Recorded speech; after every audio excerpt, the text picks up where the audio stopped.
Thank you so much, Justin. I'm really happy to be here. And I really admire you for bringing together so many different artists throughout the year from Iowa City to read and perform. And I just think it's awesome. So let's give it up again for Justin.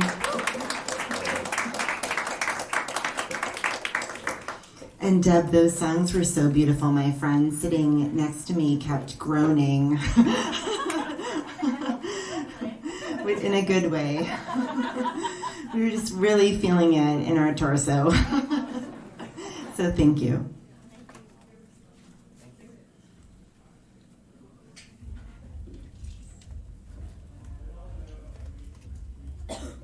So a lot of time I try to kind of feel the vibe of the room and use that to decide what I'm going to read. And I'm just gonna throw all this stuff out here tonight. Just gonna see how it goes. Mixed media artist Jenny Holzer speaks to me from the 90s. Neon letter boxes infect Times Square. Holzer was obsessed with sex and war. I wish I could have seen your prophetic billboards above strip clubs, Jenny. Abuse of power comes as no surprise. The contrast of pixelated dots hung over pasties, rat bodies gleamed like slaps, looming over saliva-splattered concrete. Words hang in the air 2 inches from ghost mouths. Which came first, the words or the mouth? I am angry with you, Jenny. All I wanted was to see your pretty pink mouth forming these words. Men cannot protect you anymore. In the Field Museum, at the Guggenheim, I don't even know myself anymore. I thought I was bright and elucidated brightness. When I read your words, I know I am still searching for myself. Jenny posts, your awful language is in the air by my head. I am on the corner of 42nd Street and Broadway, pushing bodies like pencils. No words in sight.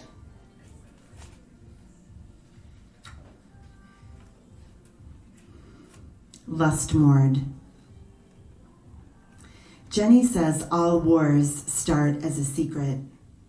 She inks models' skin with letters. My eyes are sore from moving against your palm. Some phrases carry a hint of threat.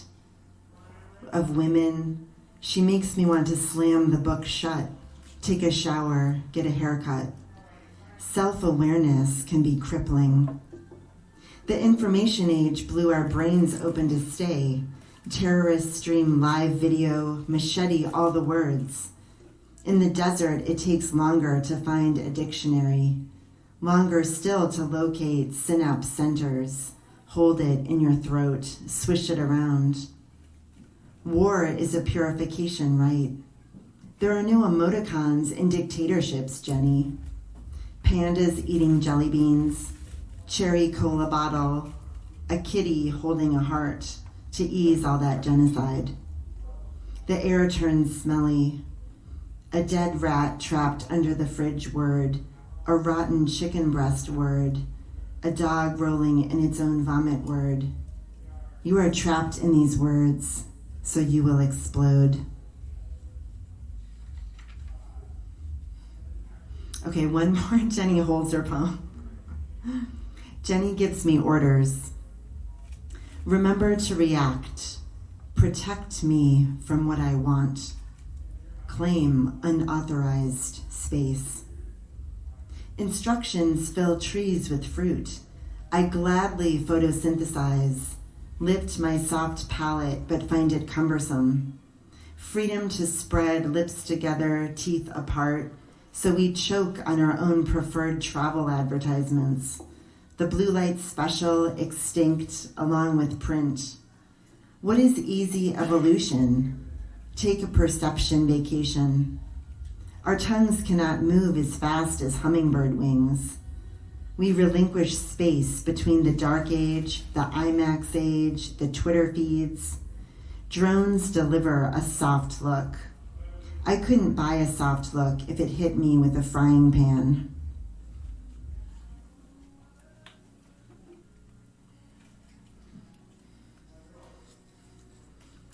So every October, I used to do this found poem project where a bunch of poets are assigned an author, and then we write a poem a day for all 31 days of October.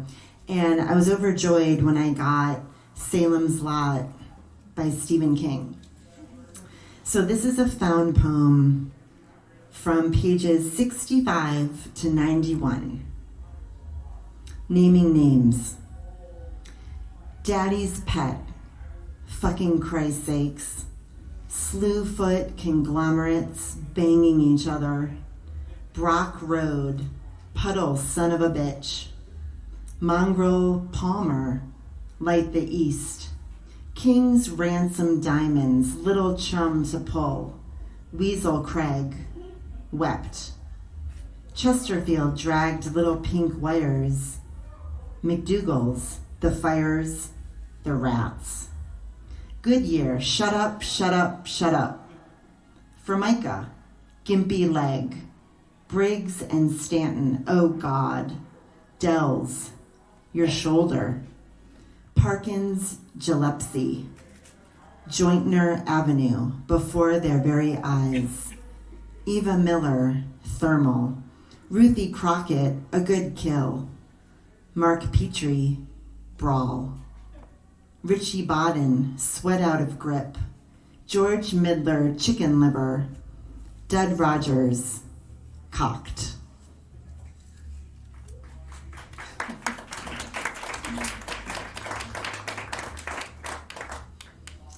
This is a poem about crows and OCD. On crow number symbolism. The day that she thought it was over, the day she did not hear from him, but could not reach out because her mouth was tied to itself. It was mid-morning, and she looked for crows in the sky. If she saw a murder, a decision yet to be made, or two crows flying together, a birth, she made herself believe it was a sign. One girl, that she would see him again. One boy, that he was in her future, her authentic, clairvoyant self. But on this particular day, rain, there was one crow, a death, a young one, a trickster, far from the forest, a journey. High up in a lone tree on a quiet street, calling the same pattern over and over again, opening the door to the underworld. 3 caws, stop. 3 caws, stop. No bird came.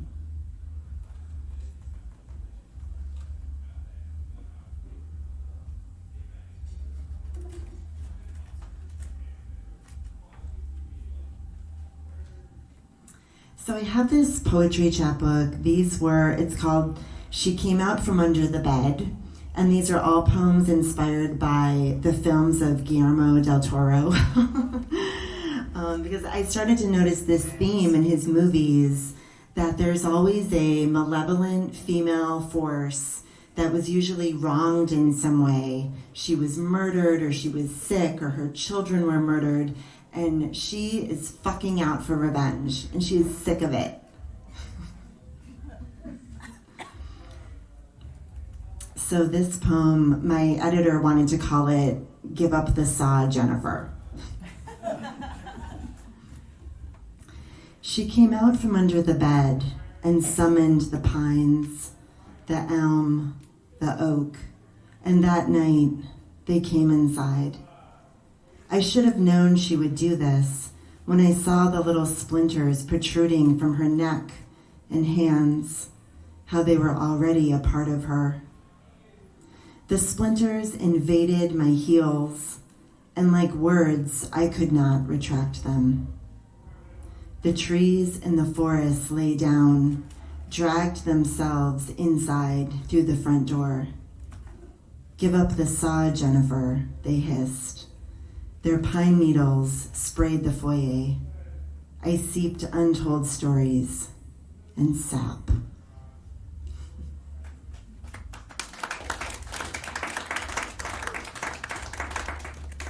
Okay, I'm just going to read a couple more.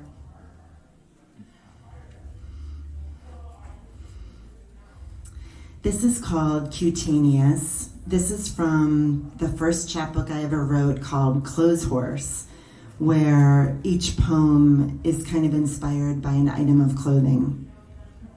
This poem is called Cutaneous, which was actually inspired by a fight I had with my ex-husband in a foreign country.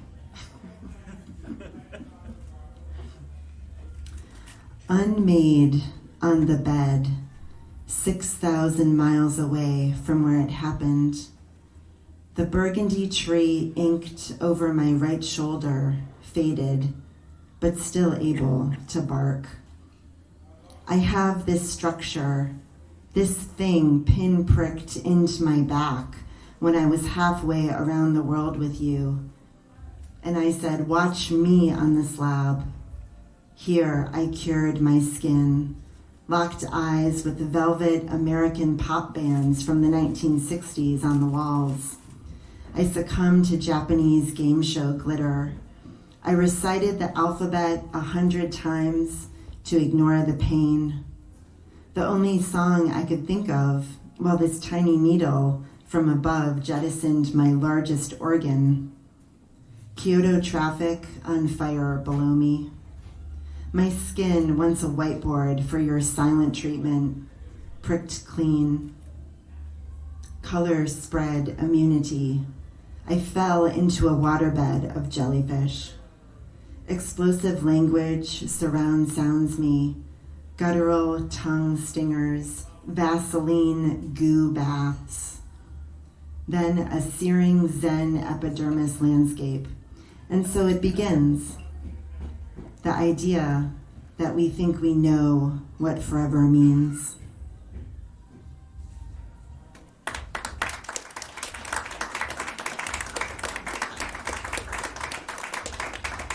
Thank you. I'm just going to read two more. This is called Chain Bookstore. This is based on my true life experience of working in a chain bookstore. I watch them come in, the women in Mickey Mouse sweatshirts, their mouths open. They shuffle. Everybody shuffles. The men in winter coats with lots of pockets, long hair, and sunglasses. The women go straight to the Bible section. The men go to the porn. You'd think it was a come and go with all of the shuffling and the open mouths and the blank staring, but they know what they are searching for. I get taught how to use the cash register, and my manager gets mad at me when I don't remember a 20-step transaction using the return toggle, a coupon, and a membership card. I start to think they hate me. They seethe. People are always mad. You don't know where Christmas ideals are? I don't mention that I am Jewish, that I never read the Bible, that no one talked about Jesus in my house. You don't know what a good book is for a 19-year-old boy to help find himself? Can you help me find a book about fireflies? June bugs? That's it. I can show you where the 8th Bob the Cat book is. I can show you how every semi-famous person on the Food Network has written a book, and that book gets pushed from a table to an aisle to a shelf in the back. I can show you the small poetry section that is full of dead white men. I can show you all the books about Trump where his face looks orange and tiny, and I forget that he is the president. I can show you how everyone starts to look the same as they shuffle about, how maybe this is purgatory. I can show you how fast I run out of this store when my shift is over. Thank you, guys.